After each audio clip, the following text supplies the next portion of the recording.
Or maybe, I don't know, maybe he'll stick to something a little bit more calm. Both players saying the good luck. Let's see what decks they are bringing in. Dominik rocking a pretty nice SK jersey. SK's always had some pretty solid merch. I like the purple. I might have to reach out and see if I can snag one of those. That's got some style to it.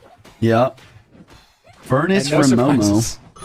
And Doom just saying, hey, I'm going to play it at some point. Let's play it game number 1. Lava Hound for the longtime Lava player out of Dominik. I like it. Play your best deck. Get a win if you can.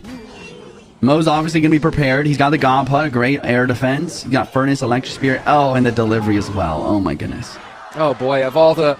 And, you know, Dom is sitting there going, hey, I'm going to play... Like, which game do I play it in? And you gamble, you play it in the first game, and you end up against just the counters. Yeah. He's pretty prepared for piggies, though. He's got a Dark Prince. Tombstone's pretty solid since Momo's last card, or not his last card, but one of his spells is either going to be Fireball or Lightning, right? So not having a log or anything to actually make it to that Tombstone could make that card valuable.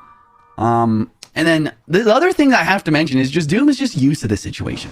He streams getting to #1 in the world with Lava all the time, and you inevitably will play against stream snipers. So even though it's like a really tough matchup against the best player in the world, he's been in a situation like this before.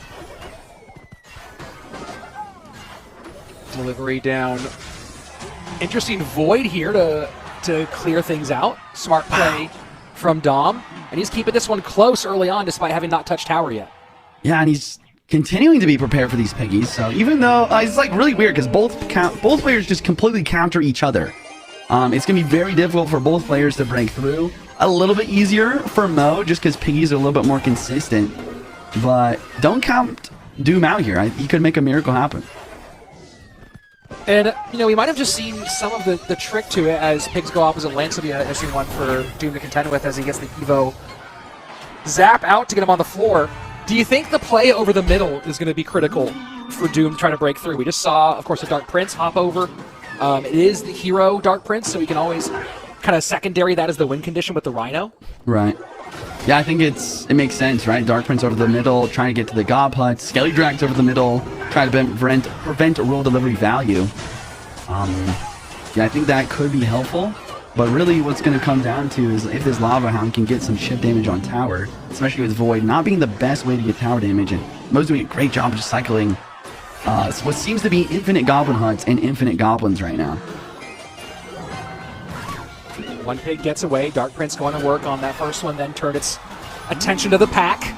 Minute 42 remaining here in sudden death overtime. Evo Inferno Dragon burns down the Furnace. Yeah, that's just not what Doom wants here. He needs that Evo Inferno Dragon in a lava push to make something happen. And yeah, Mo just continues to apply dual lane pressure. It's really difficult for Doom to deal with all this with a much heavier deck. Oh my goodness. Yeah, and that left-hand tower is just dead in the water. 7:02 remaining. You see Doom trying to sacrifice some HP to turn it into a real push here. But simply doesn't have it. Zaps the flying pigs onto the ground. Tombstone to pick them up. They will get some significant damage, though. And just doesn't get enough out of the offensive push. Fireball down. We'll just take one more for Mo to win game #1. Yeah, GG's. I think Mo's just... I mean, both players seem ready for each other, but Mo's just a little bit more ready. You know, the fireball and the delivery for something is definitely something to think about, but it doesn't really apply if you're just going to always play Lava Hound anyways. And then I guess the final point I would make is like Dominik is able to take these skills that he has for Lava Hound and translate that to other decks. And I guess we're going to see that right now with Doom going with those piggies with that delivery fireball out. You have to imagine that Mohamed Light and company have had the same thought process you had. Hey, delivery's gone, fireball's gone, great chance for piggies. And there you see Wizard, which should help reduce some of the problem. Evo Wizard, though. Interesting choice out of Mohamed Light. Yeah. Evo Wizard... I mean, it does make some sense. I like Hero Wizard a lot, honestly, but wow. I mean, Wizard on its own getting some really solid value here. This is a kind of an old school type of deck that's really, or not old school, but this is like a deck from last year, CRL, with like Hog or RG, usually with Monk and then the Evo Wizard. and it's mainly used to just control the spammy, valuable meta decks in any given meta, and it seems like that's what Mo's trying to do right now. Good connection on both sides for the three-time world champion. Left-hand tower for Doom already in pretty significant early trouble. Down to 1539. Right tower chipped up a bit too, down to 2064. You talk about Doom's history in Clash Royale. Obviously a well-known and talented Lava Hound player. Does have a reasonable competitive history as well, not just on ranked. Has made a few appearances at monthly finals overall. Ended up making the top 12 team past the first round in his only World Finals appearance back in 2022. But a lot of top 10 finishes in ranked, in the various versions of ranked. Wow. Inside of Clash Royale. Wizard is just getting so much value in this matchup. It's absurd. And it makes sense. Dominik just doesn't have a big spell. These type of bridge spam giant skelly decks a lot of the time will not have a big spell and have arrows instead.